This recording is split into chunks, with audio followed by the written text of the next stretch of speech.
Well, welcome back to another edition of the Buzz Around Texoma, brought to you by Grandpappy Point Marina and the Point Restaurant, as you can see behind us. I'm Jason Taylor with B99.7 The Buzz, and this week our guest is a longtime friend of mine. I tell you, this guy, if there's something going on in Durant, this guy knows about it. He has got his hands in so many pots and so many plates spinning. It's amazing. It's Jeremy Spence, and today one of the things that he is what we're going to focus on is the Durant Sustainability Coalition and Earth Day. Yes, yeah, absolutely. I think the reason why, if I know something, you know something, is because if I need other people to know, I got to come talk to you. And I appreciate that, man. This guy, I'm telling you, this guy, he is in on everything. And we could touch on some of that. Maybe if it goes, maybe we have you back at another time to talk about some of the other things. But man, let's hit on Earth Day and how you guys have grown this. You and your volunteers, you guys have grown this. In the inception, this is the third year? Yeah, third year we're doing this. Tell them a little about this. And what's great is that this year, it takes you a couple of years to sort of find your footing, find the flow of your show, and when you're going to have things going on. And I think this year, man, we have really nailed it. We've got a great run of show. It's posted online. We'll talk about where you can go see it, but we've got everything out there so people know what to expect. We've moved locations this year, which again has created a bigger canvas for us to come out and have fun and engagement with. Right. And so in year 3, we have not only seen this kind of, familiarity with what we like the show, what works, but we have now seen that we've got a brand that people are wanting to be a part of. Correct. We started our first year with 22 vendors in pouring rain. This year, yes, you guys have been there since day one. Yes, Scott, bless his soul, man. Trooper. He was there, man, for the whole shebang. And so 22 vendors. This year we have over 40 vendors. That's great. We're at a bigger park that's got a natural layout, so everything is just very easy for you to enjoy throughout the day. And most importantly, if it rains, because of where we are, we're in Rocket Park. We're centrally located in town. We're right there near the middle school, and they've been so gracious to allow us to use the middle school as a Plan B option. No kidding. So we'll have indoor facilities. Even if it rains, you can still come out. So that's just one of many things we kind of discussed. But it's been really, really cool to just see not only as we've gotten bigger, more people want to be involved, which to us says at our root core, this is about energizing and educating Durant citizens about our natural resources and our environmental beauty. And how do we preserve that? Lessons on how we, take care of it. What do we do to correct it? And that has been just a nice thing to see that people really want to learn about that. They're interested in that. And one of the things, this is Jeremy Spence, obviously you see the name at the bottom of the screen. One of the things that goes on during Earth Day, you guys have people set up on stage to do presentations. Yes, we do. We've got 3 amazing speakers this year. One of them, this lady is great. Her name is Kathy Jackson. She works with Kid Wind Energy. She is probably the most charismatic person that you will meet. And she is just from age 1 to age 100, she'll hook you. She's very dynamic. She's going to be doing these hands-on demonstrations as well as her speech. She's going to talk about renewable energy for today and tomorrow, what that means. But they also have hands-on activities. These are all free for you kids to build wind turbines. And they'll even measure, based on how you build the angle of your turbine, how much energy you can capture. And this is an on-site craft. On-site, right there happening, They're also going to be able to make their own little solar panel with nodes to create a circuit. So they'll see they can generate electricity, through solar. They'll be making their own little solar panels. She's going to be a speaker. We've got Dr. Ian Thompson, who many people in the community may know him, but for those that don't, he's famous and legend with the Choctaw Nation. He works very hard with their preservation.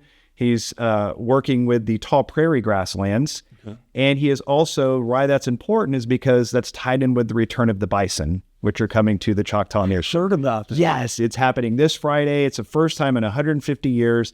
And a quick little note here, the reason bison are important, it's not just a cultural representation, but the way bison walk and the way that they actually impact the ground, it helps erosion control from grasses. This is why we're able to have tall prairie grasses, is because the bison roamed them and kept the erosions, the seeds from washing away in rainstorms. I had no idea. And so it is important on more than just a cultural significant thing. It's actually an environmentally significant thing as well that the bison are back. And so he's going to be there talking. And then our powerhouse, this little girl, man, she's 15 this year.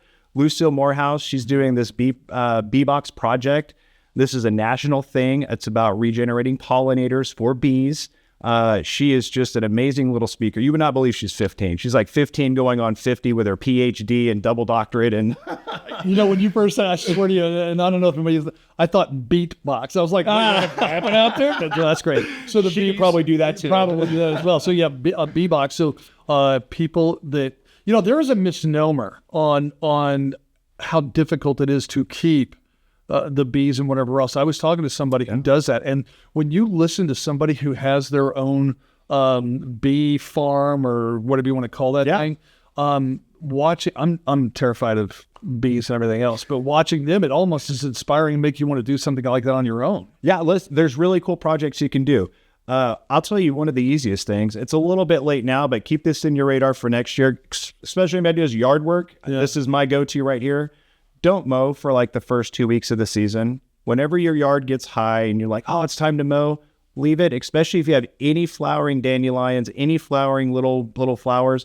That's the only sugar source that bees have to get into springtime. So you can procrastinate on yard work and do good by saving bees. So if you want to even just do the littlest thing, don't mow your yard for the first few weeks. Dandelions are their only... Yeah, any little flowering thing, those are their only sugar sources until you get to these first things of spring. Yeah. So you learn stuff like this here, but you're going to learn a lot more at Earth Day. So you want to be there this weekend. So tell everybody about the date, the time that this is going on. Absolutely. It's Saturday, April 25th. We've got a really fun day of programming that actually starts before our event kicks off. Okay. So at 8 a.m., we're doing free pickleball lessons. That's nice. And they're actually going to do a free up-down tournament. So it's free. You can come out, do a lesson. You get paired with an appropriate person of your skill level. And then you have a little tournament. That's all free, put on by Parks and Recs. Then at 9 a.m., we have a certified Tai Chi instructor who's coming out to do Tai Chi in the park.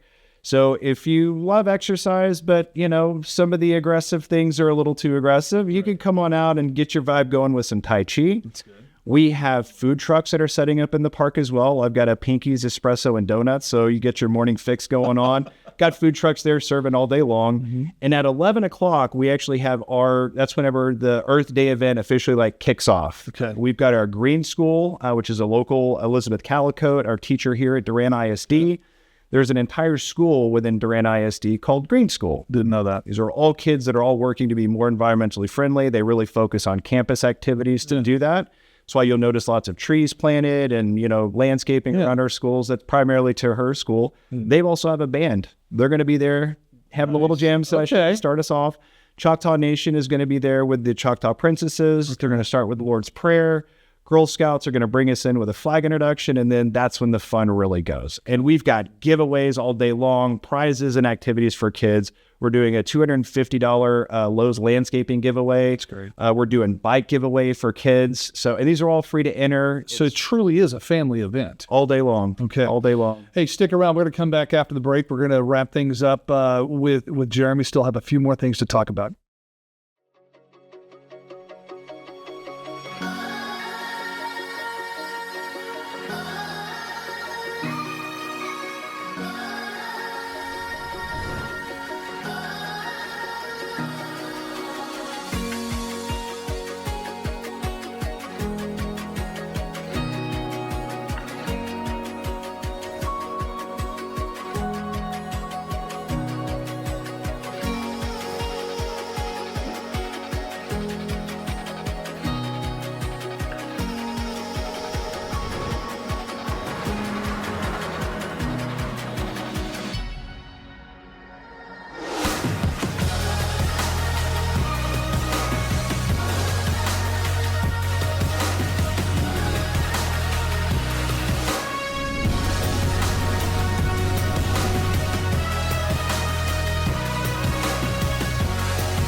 All right. Hi, everybody. Jason Taylor once again here at the Buzz Around Texoma podcast, brought to you by Grand Pepe Point Marina, the Point Restaurant out there on Lake Texoma. And we certainly do appreciate them for the sponsorship. Of course, our guest this week, Jeremy Spence. I was telling you at the first, this guy's got his hands in all sorts of different things going on around Texoma and Durant specifically. We were talking about the Durant Sustainability Coalition and Earth Day that's coming up on the 25th. Is the date of the event. Is it on Facebook? Yes, yeah, Durant Sustainability. You just Facebook that, it'll get you right to our page, and it's the Durant Sustainability Coalition. But yeah, you get Durant Sustainability on any of your social medias, and you're gonna right there. Our page will show up. Perfect. And that's where our pipeline of info is always up to date and out there. Excellent. Make sure you do that. You'll find it down in our comments section down there as well, in case you miss it. Before I let him go, though, I do want to tell you about this. One of the many other things that Jeremy does. He works with the Artisan Restaurant, if you have tried that on 3rd Street. Yeah. And right above that is the Brick House Hotel. And we got to take a tour of the Brick House Hotel. And if you have not had the opportunity to check that out, it's incredible. Every one of the rooms you guys have up there, they're different. They are. That's what's great. And for posterity, it's Brick Street. Brick Street. There we go, my man. Okay, yeah, no, please correct it. Well, listen, as long as you come by, that's all. We won't throw you out on the street. Just come on by. That's right. What's really cool about these endeavors, and this does very much kind of align with both things that I really give passion to, and that's kind of revitalizing and giving reason for people to come down to our Main Street district, come down and enjoy what Durant has to offer. And it's a great community full of beautiful people ready to have a good time. Right? You restored that whole building. Yes, it's amazing. This is a 1903 construction on that guy. And that has been revitalized into 11 rooms that are all unique. Every room is different. They're all like 1-bedroom efficiencies between about 350 square feet to about, are we good with the light? Sorry, I just saw that and it caught my attention. Okay. Yeah, okay, so we're going to back up to where you said efficiency. Yeah. yeah, As long as it's steady, yeah. Okay. So the efficiencies are all set up where there's like a nice open floor plan, which is really nice if you want to come like actually and enjoy and relax instead of being in sort of a cookie cutter hotel room, right? If you're going to travel for the experience, we've got you in spades, right? And it's right downtown. That is what's lovely as well. You can not only walk down to, our beautiful establishment, which the Artisan is fantastic. We're just getting ready to roll out a new menu for springtime, which I think everybody's going to love. It's the seasons here. Our chef has curated some wonderful ingredients. It's a very chef-forward menu, but you can also walk to really cool things that are in proximity in our Main Street, like an Opera House Coffee, heading on down to Main Street and enjoy some shopping as you're strolling up and down there as well. And so it's a great home base, and then you've got great evening activities back at there. We have wonderful social hours. We host banquets. I'm going to brag on you about that in a second. Yeah, so we're able to do some really dynamic things to make an organization feel really special, or just if you're having a date night or you want to just hang out with your colleagues and just do something a little different in Durant, we've got a wonderful experience waiting for you. Yeah, go to the Artisan Restaurant. I'm telling you, man, they have great food across the board. It is fantastic. And yes, they do banquets. In fact, our Excellence in Education Awards banquet coming up at the end of this month, we're doing it at the Artisan. They're one of our co-sponsors, as a matter of fact. So we appreciate you guys for that. And Jeremy, we appreciate you for all you do here in Durant and Texoma in general. And we look forward to Earth Day and everything else that the DSC is doing, okay? Yeah, thank you so much. I appreciate it. Once again, Jeremy Spence with us. Have yourself a great one. We'll be back next week with another edition of The Buzz Around Texoma.